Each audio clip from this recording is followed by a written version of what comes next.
Hello guys, स्वागत है एक और नई वीडियो में। जैसा कि आपने पिछली दो वीडियो में देखा होगा, DSSB की वैकेंसी के बारे में मैंने बताया था, और UPSSC जो कि कंप्यूटर असिस्टेंट की यूपी में वैकेंसी निकली थी उसके बारे में बताया था। आज हम बिहार में जो वैकेंसी निकली है उसके बारे में थोड़ी चर्चा करेंगे। पहले थोड़ी नज़र डाल लेते हैं किस कैटेगरी में कितनी वैकेंसी निकली है। जनरल की 13 वैकेंसी निकली है, EWS की 3 वैकेंसी निकली हैं, SC की 4, ST की 1 और AW और अन्य पिछड़ा वर्ग यानी कि OBC की 2 और 1 वैकेंसी निकली है। और इन सब में 35% आरक्षण महिलाओं के लिए दिया गया है। अब इसकी डेट पे नज़र मार लेते हैं, कब इसकी डेट अप्लाई। तो आवेदन आप 8 जुलाई 2025 से और 29 जुलाई 2025 तक भर सकते हैं। अभ्यर्थियों को ऑफलाइन जो पेपर भेजते हैं ना, उसकी ज़रूरत नहीं है। आप सिर्फ ऑनलाइन ही फॉर्म भरेंगे और ऑनलाइन ही सब कुछ होगा। बिहार राज्य के जो मूल निवासी हैं बेंचमार्क दिव्यांगजन मात्र को ही 36 आरक्षण का अनुमान्य होगा। यानी कि अगर बिहार के अलावा कोई अन्य राज्य का कोई स्टूडेंट है उसको कोई छूट नहीं दी जाएगी, ओनली बिहार के बच्चों को ही दी जाएगी। आगे इसमें देखते हैं, कुछ ज़्यादा बड़ा है। आप एक बार देख लेना, कुछ समझ में नहीं आया तो मेरे को कमेंट में पूछ लेना। ऑनलाइन आवेदन के क्रम में अभ्यर्थियों से कतिपय सूचना सिर्फ डेटाबेस संबंधित करने हेतु ली जाएगी। अगर उक्त सूचना से संबंधित कोई किसी भी प्रकार की छूट या विज्ञापन में अंकित नहीं है तो उसका दावा ना तो मान्य होगा, ना ही उसका लाभदेय होगा। विज्ञापन में वर्णित सूचनाएं शर्त एवं किसी प्रकार की छूट अंतिम रूप से मान्य होगा। मतलब जो विज्ञापन में आपको शर्तें और नियम दिए हैं आप उसी का ही पालन करेंगे और किसी का पालन नहीं करेंगे।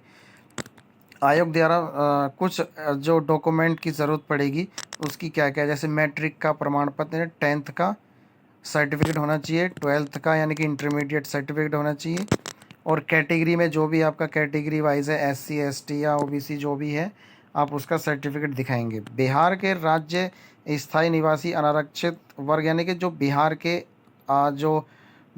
जो जनरल कैंडिडेट की महिलाएं उम्मीदवारों के लिए पिता के नाम एवं पता से निर्गत स्थायी रूप का प्रमाण ही माना जाएगा। मतलब जो लड़कियां हैं उसमें जो पिता का नाम है उसी के रूप में स्थायी प्रमाण पत्र माना जाएगा, जिसमें उनके लिए छूट दी जाएगी फीस की।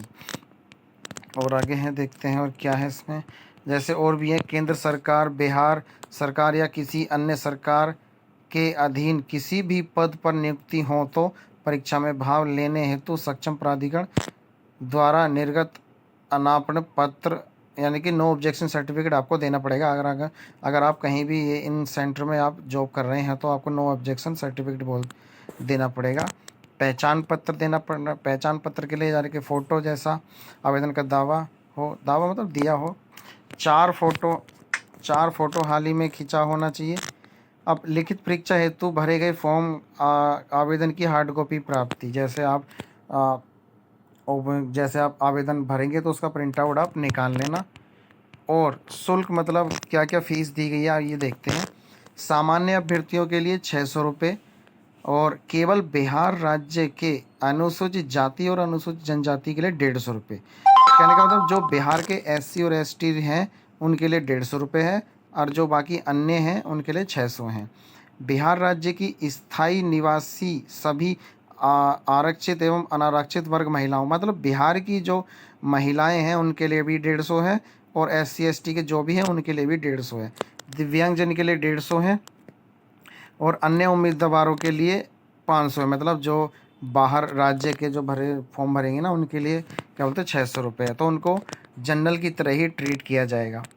वैसे अभ्यर्थी जिनके द्वारा ऑनलाइन आवेदन की पहचान पत्र के रूप में आधार संख्या, अगर आपने आधार संख्या किया है तो आप बायोमेट्रिक के रूप में कर सकते हैं, जो बायोमेट्रिक फ़ी के रूप में 200 रुपये दे होंगे। और देख लेना इसमें क्या क्या है, ये मैंने बता ही दिया। आवेदन की आप जल्द से जल्द कर देना क्योंकि परसों से आवेदन शुरू हो चुके हैं 8 तारीख से। आपको OTR करना पड़ेगा सबसे पहले BPSC की साइट पे, जो कि BPSConline.bihar.gov.in पर आप OTR रजिस्ट्रेशन कर सकते हैं, मतलब वन टाइम रजिस्ट्रेशन करना होगा। OTR करने के लिए अभ्यर्थियों के लिए न्यू रजिस्ट्रेशन बटन पर क्लिक करेंगे। अगर आपको OTR करने में कोई दिक्कत आ रही है तो आप मेरे को कमेंट में बता देना, मैं OTR पर एक वीडियो बना दूंगा आप लोगों के लिए। फ्यूचर में आयोग द्वारा प्रकाशित होने वाले सभी विज्ञान OTR से ही मान्य मान्य होंगे।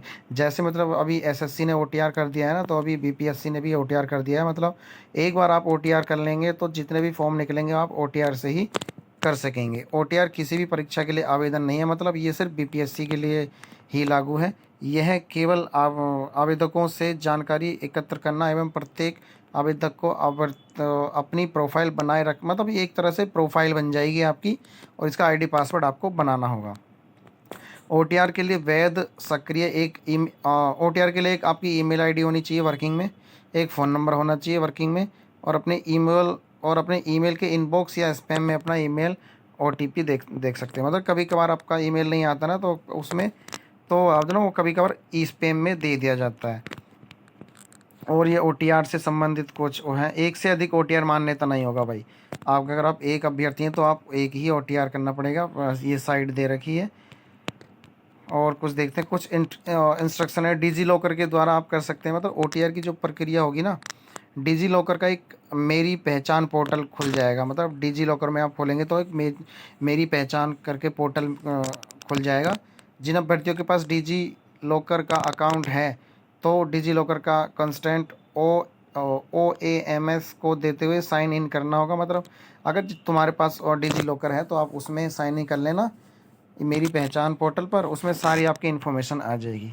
और ये सब देख लेना एक बार, इस पर क्लिक करना। ये सब जनरल से इंस्ट्रक्शन दिए गए हैं। इंस्ट्रक्शन फॉर प्रोफाइल क्रिएशन, अगर आपको प्रोफाइल बनानी है तो आपको किस किस चीज़ों की ज़रूरत पड़ेगी। पर्सनल इन्फॉर्मेशन चाहिए आपकी, मतलब नेम और बेसिक डिटेल आपकी, एड्रेस चाहिए, अदर इन्फॉर्मेशन होगी जो भी आपकी देख लेना। हाँ, और क्वालिफिकेशन इन्फॉर्मेशन चाहिए, एक्सपीरियंस लेटर या एक्सपीरियंस इन्फॉर्मेशन चाहिए, फ़ोटो और साइन, याद रखिएगा फ़ोटो और साइन लेटेस्ट हो तो ही लगाइएगा। व्यक्तिगत जानकारी स्टेप, जैसे आप EWS किस कैटेगरी में आते हैं, पता संबंधी, यानी कि आपका सेम एज एड्रेस है। मतलब अगर आपका कम्युनिकेशन एड्रेस अलग है और परमानेंट एड्रेस अलग है तो आप अलग अलग कर देना, अदरवाइज सेम एज कर दे सकते हैं। अन्य जानकारी के रूप में जैसे कोई आपराधिक मामला तो नहीं है, ये कर लेना। योग्यता संबंधी, यानी कि आपने क्या किया हुआ है, 10वीं एवं 12वीं से आगे तक की अगर पढ़ाई की है तो उसमें आप भर सकते हैं। जैसे नाम, विषय, राज्य, बोर्ड या किस बोर्ड से किया गया है, ये कर सकते हैं आप। और पांचवा, अनुभव संबंधी मतलब अगर आपके पास एक्सपीरियंस है तो आप कहाँ जॉब करते थे, उनका नाम, पदनाम क्या था, क्या ग्रेड पे था, मूल वेतन क्या था, मतलब मूल सैलरी आपको कितनी मिलती थी, ये सब मैंने। फ़ोटो और हस्ताक्षर के लिए मैंने बता ही दिया है।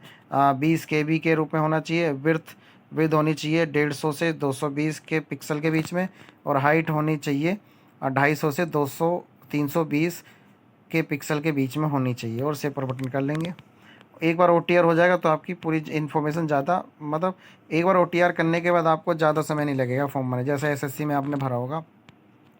कुछ इंस्ट्रक्शन है जो न्यू एप्लीकेशन होते हैं, न्यू एप्लीकेशन पे टिक करेंगे आप, ऑन गोइंग एक्टिविटी करेंगे। मतलब अगर आपको इस पर भी वीडियो चाहिए तो आप बता देना, मैं बना दूंगा, लेकिन आप अगर कोई बताएगा कमेंट में तभी हम बना पाएंगे। ओके, और देखते हैं, ये कुछ ईमेल और फ़ोन नंबर मैंने बता ही दिया है। तस्वीर अच्छी हो भाई, तस्वीर अच्छी होती तो फ़ोटो भी अच्छी आएगा। माई अकाउंट टैब में आपको पासवर्ड चेंज करना होगा, क्योंकि उस पर तो इनबिल्ट पासवर्ड आएगा आपका, तो आप पासवर्ड चेंज कर सकते हैं। माई टैब में उपलब्ध है, ये उपलब्ध है उसकी प्रोफाइल में जाके। और कुछ देख लेंगे आप इसमें, और उसके लिए आवेदक यह सुनिश्चित कर लें कि डाउनलोड के लिए आपको हार्ड कॉपी के रिक्वेस्ट के रूप में एप्लीकेशन नंबर, एप्लीकेशन ID या बारकोड अंकित होगा। मतलब उस पर जो आप फॉर्म भरेंगे ना, उस पर ये सारा कुछ लिखा होगा। और देख लेते हैं, यदि आवेदक को OTR एप्लीकेशन बनने में कोई शिकायत है तो ग्रेवियंस टैब का उसका विवरण दे सकते हैं। महत्वपूर्ण तथ्य ये पढ़ लेना, ज़्यादा इम्पोर्टेंट नहीं है अपने लिए बस यही था गाइस। ये सारा मैंने नोटिफिकेशन पढ़ दिया। फिर भी आपको किसी चीज़ में दिक्कत आती है तो मुझे बता दीजिएगा, मैं इसमें पर्टिकुलर एक वीडियो लेके आपको समझा दूँगा, और आने वाले दिनों में मैं ऐसी ही वीडियो डालता रहूँगा। अभी मैंने यूपीएससी और यूपीपीएससी की कंप्यूटर एप्लीकेशन की डाल रखी हैं, और DSSS की वैकेंसी की, जेल वार्डर की उसमें सबसे ज़्यादा वैकेंसी, उसके बारे में मैंने अच्छे से डिटेल में बताया है। तो आने वाली वीडियो के लिए कीप वॉचिंग एंड सब्सक्राइब कर लेना बॉस। सब्सक्राइब करना ज़रूरी है, क्योंकि आने वाले इन्फॉर्मेशन के लिए आपको सब्सक्राइब कर लेना, और लाइक ज़रूर कर लेना, कमेंट भी ज़रूर कर लेना। Okay, thank you.